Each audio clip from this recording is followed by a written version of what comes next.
સમાચાર નવસારીથી મળી રહ્યા છે। જિલ્લામાં અતિ ભારે વરસાદથી સ્થિતિ વિકટ બની છે। ગણદેવી બિલીમોરાની સ્થિતિ અત્યંત ખરાબ છે। નવસારી જિલ્લામાં હજુ આજે પણ અતિ ભારે વરસાદનું રેડ એલર્ટ આપવામાં આવ્યું છે। વરસાદનું રેડ એલર્ટ નવસારી જિલ્લાની નદીઓ ભયજનક સ્થિતિએ પહોંચી છે। પૂર્ણા નદીની સતત વધતી જળ સપાટીને લઈને પ્રશાસન એલર્ટ પર આવી ગયું છે। મેયર મનપા કમિશનર નીચાણવાળા વિસ્તારમાં પહોંચ્યા। ડ્રેનેજ લાઇન સાફ કરવા માટે મનપાની વિશેષ ટીમ કામે લાગી ગઈ છે। બિલીમોરા ચીખલીને જોડતા નાંદરખા જીઆઈડીસીના મુખ્ય માર્ગ બંધ કરી દેવામાં આવ્યા છે। વધુ જાણકારી અમારા સંવાદદાતા ઇન્દ્રમલ શાહ પાસેથી પ્રાપ્ત કરીશું। ઇન્દ્રમલ, અત્યારે દક્ષિણ ગુજરાતમાં રેડ એલર્ટ છે। સુરત, વલસાડ, નવસારી આ તમામ વિસ્તારો એવા કે જ્યાં અત્યંત ભારે વરસાદનું એલર્ટ છે। આપ અત્યારે કયા વિસ્તારમાં છો અને ત્યાં સ્થિતિ શું છે?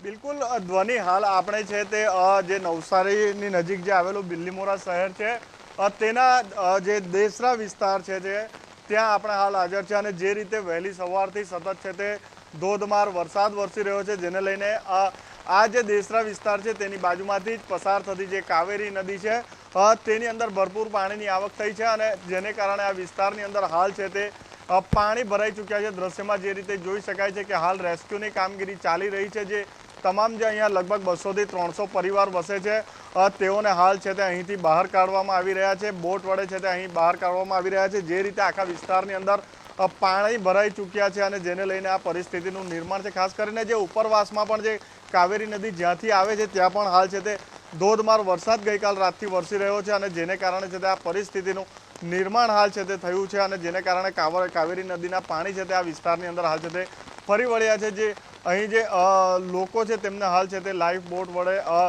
બહાર કાઢવામાં આવી રહ્યા છે। ખાસ કરીને દ્રશ્યમાં જે રીતે જોઈ શકાય છે કઈ રીતે છે તે હાલ પાણી ભરાયા છે અને જે નાના બાળકો છે તેમને હાલ છે તે કાઢવામાં આવી રહ્યા છે। ફાયર વિભાગ આપણી સાથે છે, એમની સાથે ચર્ચા કરવાનો પ્રયાસ કરીશું કે કઈ રીતની પરિસ્થિતિ છે હાલ। જી જણાવો, શું નામ છે આપનું? મિતેશ પટેલ। મિતેશભાઈ, કેટલો વરસાદ છે અને અંદર કેટલા પાણી ભરાયેલા છે, કેટલા પરિવાર છે અને કેટલા લોકો ફસાયા છે?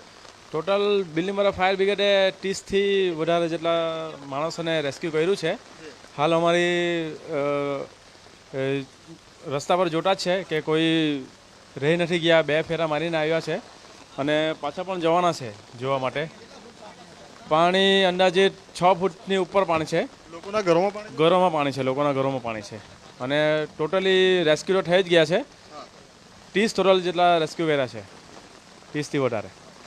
બિલકુલ, તો ફાયર વિભાગ છે તે હાલ કામે લાગ્યું છે અને 30થી વધુ લોકોને રેસ્ક્યુ કરવામાં આવ્યા છે। 6 ફૂટથી વધુ પાણી લોકોના ઘરોની અંદર હોવાનું હાલ છે તે ફાયર વિભાગના જે અધિકારી હતા તે જણાવી રહ્યા છે।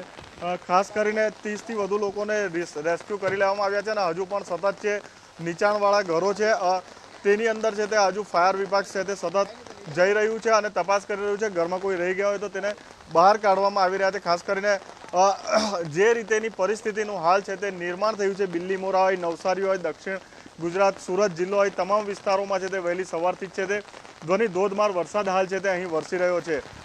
જી ધ્વનિ। જી ઇન્દ્રમલ, આપ દ્રશ્યો દર્શાવતા રહો કે ત્યાં અત્યારે શું સ્થિતિ છે। બિલીમોરા શહેરમાં અમારા સંવાદદાતા પહોંચ્યા છે અને એક્સક્લુઝિવ દ્રશ્યો આપ સ્ક્રીન ઉપર જોઈ રહ્યા છો। અહીંયા ચારે તરફ પાણી જ પાણી છે।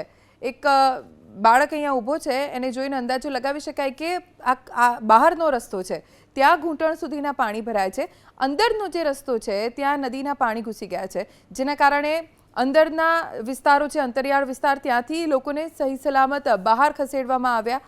બોટની મદદથી ફાયર વિભાગના જે અધિકારીઓ છે, કર્મચારીઓ છે, તેઓ છેક અંદર સુધી પહોંચ્યા અને પ્રભાવિત વિસ્તારોમાં ફસાયેલા લોકોને બચાવવામાં આવ્યા છે। આ જો દ્રશ્યો એબીપી અસ્મિતાની સ્ક્રીન ઉપર આપ જોઈ રહ્યા છો, એ લગભગ 30થી વધુ લોકોને રેસ્ક્યુ કરવામાં આવ્યા છે હોડીની મદદથી। બિલીમોરામાં રેસ્ક્યુ ઓપરેશન ચાલુ છે અને જે પ્રમાણેની આ હોડીની કેપેસિટી છે એ રીતે ધીમે ધીમે લોકોને બહાર સુરક્ષિત સ્થળે લાવવામાં આવ્યા છે। હજી પણ અહીંયા ધોધમાર વરસાદ છે।